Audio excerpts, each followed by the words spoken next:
دیدن چهره خودم تو آینه. دیدنم دیگه. دلم تنگ میشه برای فیلم و سریالایی که نمیتونم ببینم.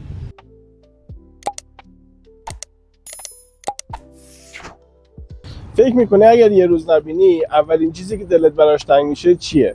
سلام، من علی هستم. خوش اومدید به یکی دیگه از ویدیوهای بلایند وایب. امروز یه چالش خیابونی داریم و میخوایم از مردم بپرسیم اگر یه روز نابینا باشن چه اتفاقی میفته. پس تا آخر این ویدیو با من همراه باش. اگر این ویدیو رو دوست داشتی لایک کن، نظرات رو برام کامنت کن و کانال منو سابسکرایب کن تا از ویدیوهای بعدی با خبر بشی. بزن بریم. اگر یه روز نابینا باشید اولین چیزی که دلتون براش تنگ میشه چیه؟ دیدن چهره پدر مادر. با فرض اینکه نابینا هستید، به نظرتون دلتون برای دیدن تنگ میشه یا برای استقلالتون؟ برای دیدن. به نظرتون نابینایی چالش ذهنی بیشتر یا چالش جسمی؟ میتونه هم ذهنی باشه هم جسمی. قطعا دوتاش هست. بیشتر کدومه؟ بیشتر همون جسمی. مرسی، ممنونم، خیلی لطف کردید. متشکرم.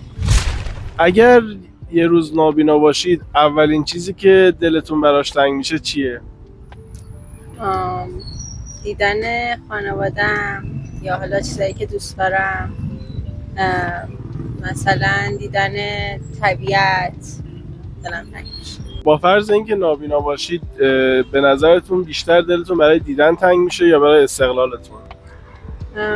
فکر کنم دیدن. حالا اون استقلالم درسته، حالا اونم ولی فکر کنم بیشتر دیدن دارم. به نظرتون نابینایی چالش جسمی بیشتر یا چالش ذهنی و روانی؟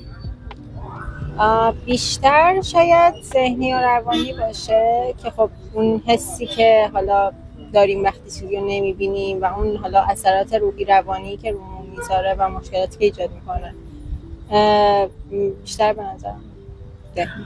ممنون از شما، خیلی لطف کردید. مرسی. ممنون. اگر یه روز نابینا باشید اولین چیزی که دلتون براش تنگ میشه چیه؟ اول چیزی که دلم تنگ میشه ببینم، بله. دلم تنگ میشه برای فیلم و سریالایی که نمیتونم ببینم. از این دلم میسوزه.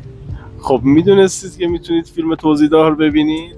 نه خب این که بصری ببینم خیلی تفاوت میکنه با اینکه بشنوم فقط. خب با فرض اینکه نابینا هستید به نظرتون دلتون بیشتر برای استقلالتون تنگ میشه یا برای دیدن؟ برای دیدن. به نظرتون نابینایی چالش جسمی بیشتر یا چالش ذهنی؟ نابینایی به نظرم چالش ذهنیه، به خاطر اینکه اگه نتونی ببینی نمیشه، چون باید تو ذهن تصور کنی، به خاطر همین ذهنیه. البته جسمی هم هست ولی بیشتر ذهنی. من مرسی از شما، خواهش میکنم. ممنونم. خواهش میکنم. به نظرتون اگر یه روز نابینا بودید اولین چیزی که دلتون براش تنگ میشد چیه؟ دیدن خانوادم و طبیعت و کلا همه چی. به نظرتون با فرض اینکه نابینا هستید بیشتر دلتون برای دیدن تنگ میشه یا برای استقلالتون؟ هر دو. هر دو. بله. به نظرتون نابینایی بیشتر چالش جسمیه یا چالش ذهنی؟ به نظر من چالش ذهنیه. بله. خیلی ممنون از شما، خواهش لطف می‌کنم. کردید. متشکرم. مرسی. روز خوبی. اگر یه روز نابینا باشید اولین چیزی که دلتون براش تنگ میشه چیه؟ دیدنم دیگه. دیدن چی؟ رنگا. با فرض اینکه نابینا هستید به نظرتون بیشتر دلتون برای دیدن تنگ میشه یا برای استقلالتون؟ استقلالم. حاضرید اگر یه روز نابینا باشید تنها بیاید توی جامعه؟ آره چرا نه؟ به نظرتون نابینایی بیشتر چالش جسمیه یا چالش ذهنی؟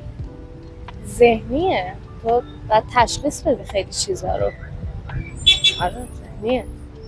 مرسی از شما، خیلی لطف کردید. ممنونم. مرسی. اگر یه روز نابینا باشید اولین چیزی که دلتون براش تنگ میشه چیه؟ اگر نابینا باشم اولین چیزی که دلم تنگ میشه مادر پدرم، دیدن اعضای خانواده‌ام. با فرض اینکه نابینا هستید به نظرتون بیشتر دلتون برای دیدن تنگ میشه یا برای استقلالتون؟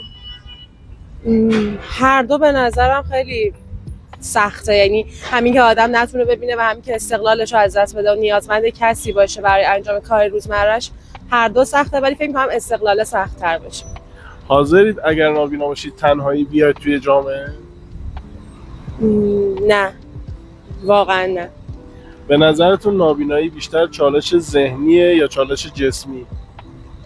ذهنی. متشکرم، خیلی ممنون. قربان شما، سلامت باشید. ممنونم.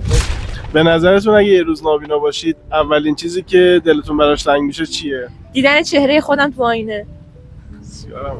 با فرض اینکه نابینا هستید به نظرتون بیشتر دلتون برای دیدن تنگ میشه یا برای استقلالتون؟ استقلالم.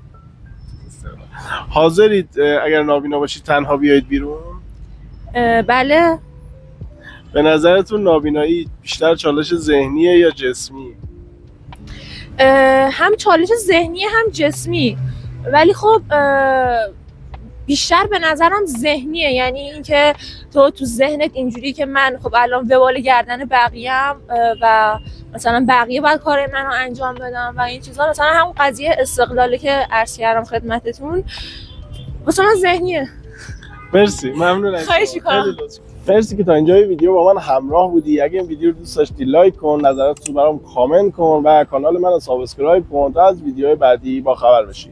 راستی اگه به این سبک ویدیو علاقه داری، به ویدیویی که برات میذارم یه سر بزن تا ویدیوی بعدی ببین، حس کن و شاد باش.